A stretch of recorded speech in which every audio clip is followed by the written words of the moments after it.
A very good morning my dear students. आज हम history का chapter number 9 last phase of struggle for independence start करने जा रहे हैं। So all of you take out history book, page number 40, chapter number 9 last phase of struggle for independence. In this chapter we are going to study the quit India movement, underground movement and the contribution of Indian National Army. इस chapter में हम लोग क्या पढ़ने वाले हैं? Quit India movement, underground movement and the contribution of Indian National army. Okay, तो सबसे पहला जो हमारा टॉपिक है वो है एक्ट ऑफ 1935। अब देखिए एक्ट ऑफ 1935 में क्या होता है। This act made a provisions for the British govern Indian provinces and princely states to form a federation. तो इस एक्ट के अनुसार एक ये ऐसा प्रावधान था कि जहाँ पर ब्रिटिश गवर्नमेंट उन प्रोविंसेस पर, इंडियन प्रोविंसेस पर राज कर रही थी और प्रिंसली स्टेट यानी कि जहाँ पर राजा महाराजा लोग राज करते हैं, उनका पूरा जो स्टेट है, टू फॉर्म अ फेडरेशन, वो सब मिलकर एक फेडरेशन यानी डुअल गवर्नमेंट बनाएंगे। According to this act the working of British govern provinces will be handed over to the Indian representative. तो एक मिलकर जो गवर्नमेंट बनेगी उनमें से जो रिप्रेजेंटेटिव रहेंगे इंडियंस के, तो ब्रिटिश गवर्नमेंट ने बोला कि ये हम उनके हाथ में दे देंगे, उसको एक डुअल गवर्नमेंट बनाएंगे और उनके हाथ में दे दिया जाएगा। If the princely states join the federation then they would lose their autonomy. अभी क्या होता था कि जो राजा महाराजा थे वो अपने किंगडम पर अपनी हुकूमत चलाते थे, अपना राज करते थे, किसी और को उसमें इंटरफेरेंस नहीं रहता था। लेकिन अगर ऐसी ड्यूअल गवर्नमेंट बनती है तो वो अपनी ऑटोनॉमी यानी खुद का एकाधिकार खो देती है। ठीक है, हंस दे रिफ्यूज टू ज्वाइन, इसलिए जो प्रिंसली स्टेट थे उन्होंने ज्वाइन करने से मना कर दिया। Therefore the proposal of federal state in this act was not brought in to practice. तो इसीलिए जो ये प्रपोजल था फेडरल स्टेट का, ये प्रैक्टिस में नहीं आया, ये सक्सेस नहीं रहा। नेक्स्ट हमारा टॉपिक है प्रोविंशियल कैबिनेट यानी कि मंत्रिमंडल। The Indian National Congress was not satisfied with this act of 1935। तो जो इंडियन नेशनल कांग्रेस थी वो भी ये प्रपोजल से, जो एक्ट बना था 1935, उससे सेटिस्फाइड नहीं थी, but still decided to take part in the election of provincial legislature provided by this act. तो उस लेकिन जो इंडियन नेशनल कांग्रेस थी वो सेटिस्फाइड नहीं थी, लेकिन फिर भी उसने डिसाइड किया कि जो इलेक्शन हो रहे हैं किसके, प्रोविंशियल लेजिस्लेचर के, उसमें वो पार्टिसिपेट करेगी। इन 1937 elections were held in the election provinces in the country. और उसके बाद देखिए जो इलेक्शन हुए कहाँ पे, 11 प्रोविंसेस यानी कि 11 प्रांतों में जो ये पूरे कंट्री में इलेक्शन हुए। Among these Indian National Congress gain majority over 8 provinces and came in to power. जो मेन पार्टी है, हाफ से भी ज़्यादा जो भी पार्टी वोट हासिल करती है वही उसी की सरकार बनती है, आपको मालूम है। तो देखिए यहाँ पर Indian National Congress gain majority over 8 provinces and came to power. अब 11 में से 8 प्रोविंसेस पर कांग्रेस पार्टी ने मेजोरिटी हासिल की और इसीलिए Indian National Congress party power में आ गई। इन अदर 3 प्रोविंसेस, उसके बाद 8 में जब इंडियन नेशनल कांग्रेस पार्टी ने राज किया, उसके बाद में 3 प्रोविंसेस जो बचते हैं उनमें से none of the party could achieve majority and therefore mix cabinet was form. तो उनमें से जो 3 प्रोविंसेस बचते हैं उनमें से कोई भी एक भी उसमें क्लियर मेजोरिटी, एक भी जो पार्टी है उसमें किसी को भी क्लियर मेजोरिटी नहीं मिली, इसलिए वहाँ पे मिक्स कैबिनेट फॉर्म हुआ।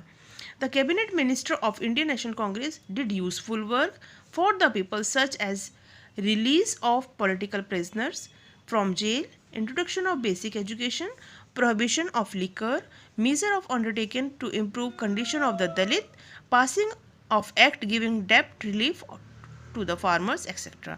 तो देखिए जब किसकी सरकार बनी, इंडियन नेशनल कांग्रेस पार्टी की सरकार बनी, तो जो कैबिनेट मिनिस्टर थे उसके, किसके, इंडियन नेशनल कांग्रेस के, उन्होंने बहुत सारी यूज़फुल वर्क किए पब्लिक के लिए, for the people such as release of political prisoner from jail.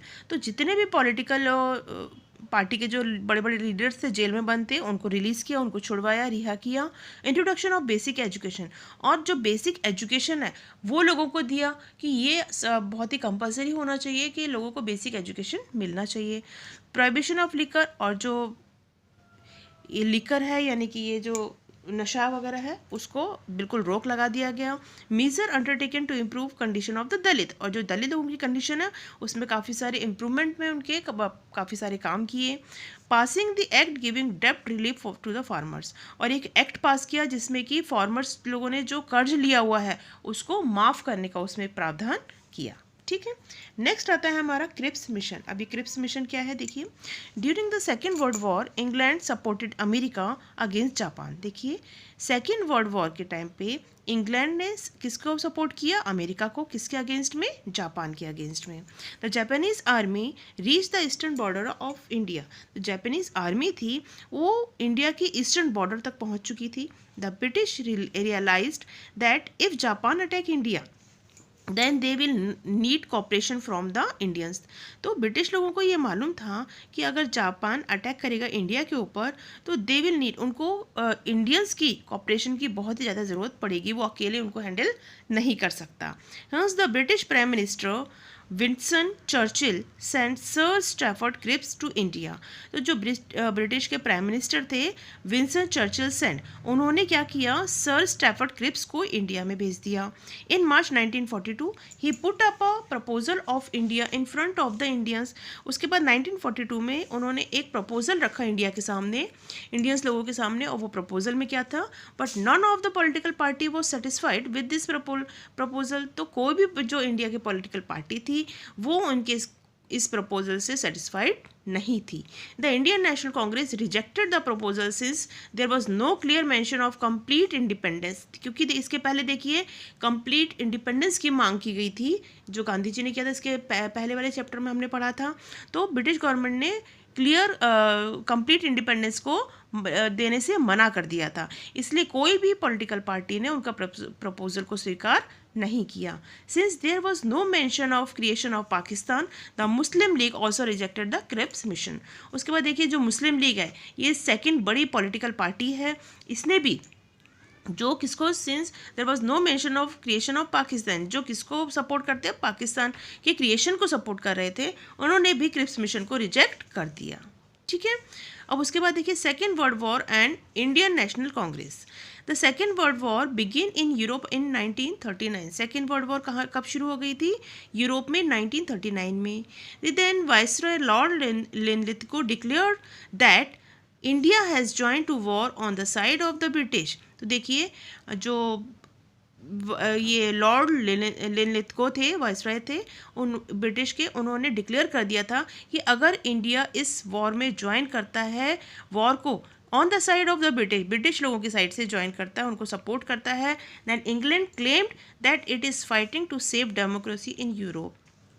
तो इंग्लैंड ये क्लेम कर देगा कि जो ये लड़ाई है ये डेमोक्रेसी, यूरोप में एक डेमोक्रेसी ला देगी, एक मतलब डेमोक्रेसी की स्थापना होगी। The Indian National Congress demanded that if the claim was true that England should immediately grant freedom to India. अब देखिए जो इंडियन नेशनल कांग्रेस थी उसने डिमांड किया कि हम आपको सपोर्ट तब करेंगे, पहले हमारी ये डिमांड मानिए that if the claim was true, अगर आप ऐसा क्लेम करते हो कि आप यहाँ पे यूरोप में डेमोक्रेसी ला दोगे, तो अगर ये सही है then England should immediately grant freedom to India.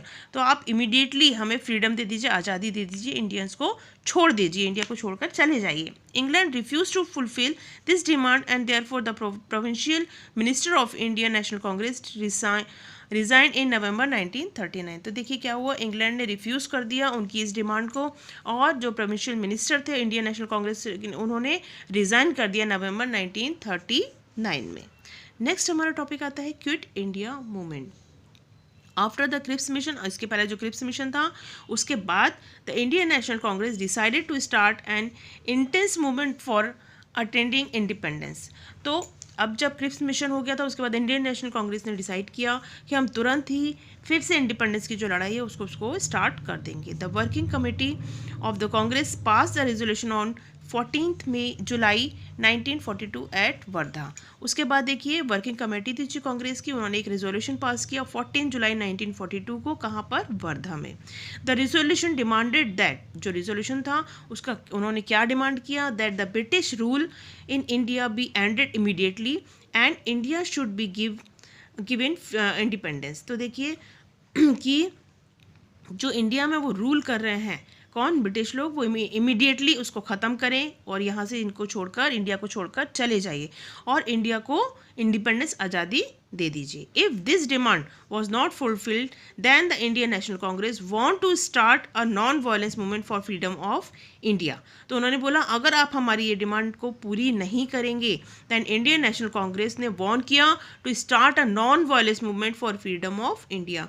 तो जो हम लोग हैं, इंडियन नेशनल कांग्रेस है, वो नॉन वायलेंस मूवमेंट स्टार्ट कर देंगे फ्रीडम, अपनी इंडिया की आज़ादी के लिए. ठीक है. नेक्स्ट देखिए हमारा टॉपिक है quit India resolution.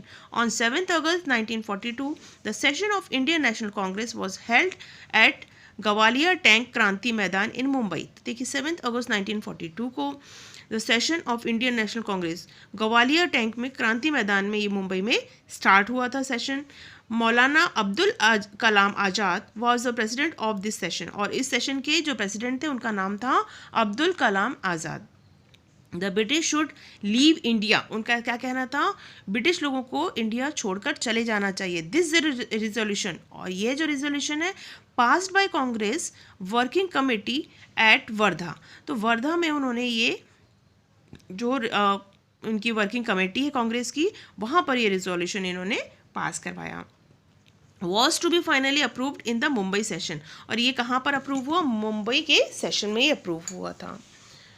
On 8th August, the resolution of Quit India put forth by Jawaharlal Nehru got passed with the great majority. और 8 अगस्त को जो ये रिजोल्यूशन था क्विट इंडिया यानी अंग्रेज़ों भारत छोड़ो आंदोलन जो था उनका, पुट फोर्थ काफ़ी आगे आया और उसको जवाहरलाल नेहरू ने पास करवाया और ग्रेट मेजॉरिटीज़, उनको काफ़ी सारे लोगों का सहयोग मिला. It was also decided to start a nationwide non-violence agitation under the leadership of Mahatma Gandhi. देखिए महात्मा गांधी का हमेशा से क्या रहता था, हम कुछ भी आंदोलन करेंगे लेकिन हम सत्य और अहिंसा के रास्ते पर चलकर चलेंगे. तो इन लोगों ने भी उनका साथ दिया और ये डिसाइड किया गया to start a nationwide non violence. तो देखिए उन्होंने ये पूरा देश में ये आंदोलन फैल गया और नॉन वायलेंस जो हमारा इनका एजिटेशन था, उन्होंने बोला हम नॉन वायलेंस को बेस बनाकर हम ये स्टार्ट करेंगे under the leadership of Mahatma Gandhi. और इसकी लीडर कौन थे, महात्मा गांधी. गांधी जी सेड, अब गांधी जी क्या कहते हैं ये बहुत ध्यान से सुनिए. Every one of you should from this moment onwards consider yourself a free man or woman and behave like a citizen of free India. देखिए every one of you should, उनका ऐसा कहना था कि आज से जो आंदोलन हमने स्टार्ट किया है, आज से हर एक व्यक्ति को अपने आप को इस मोमेंट, जब हम ये मोमेंट स्टार्ट कर रहे हैं, आज से ही आप सबको क्या समझना है, consider your self a free man और वुमेन. आप सबको अपने आप को एक फ्री मैन और वुमेन समझना है. And behave like a citizen of free India, और आपको कैसा बिहेव करना है, like a free citizen like a citizen of free India, यानी आज़ाद देश के हमें नागरिक के रूप में हमें बिहेव करना है. We shall either free India और डाई इन दिस अटेम्प्ट. और उसके बाद उन्होंने क्या बोला है, या तो इस आंदोलन में हम अपनी जान दे देंगे या फिर हम इस आज़ाद इंडिया में जिएंगे. Gandhi ji made an inspirational attempt appeal to the public to be ready to sacrifice with the feeling of do or die. Gandhi ji ने लोगों से अपील किया to the publics to ready to sacrifice. उन्होंने बोला आप सब लोग रेडी हो जाइए सेक्रीफाइस करने के लिए अपनी जान को, with the feeling of do और डाई, मतलब कुछ करो या मरो वाली फीलिंग को लेकर आप लोग इस अटेम्प्ट में मेरे साथ आइए और इसके लिए आप सब लोग रेडी हो जाइए. ओके स्टूडेंट, आज के लिए इतना ही. नेक्स्ट पीरियड में आगे कंटिन्यू करेंगे. Okay, thank you, have a nice day.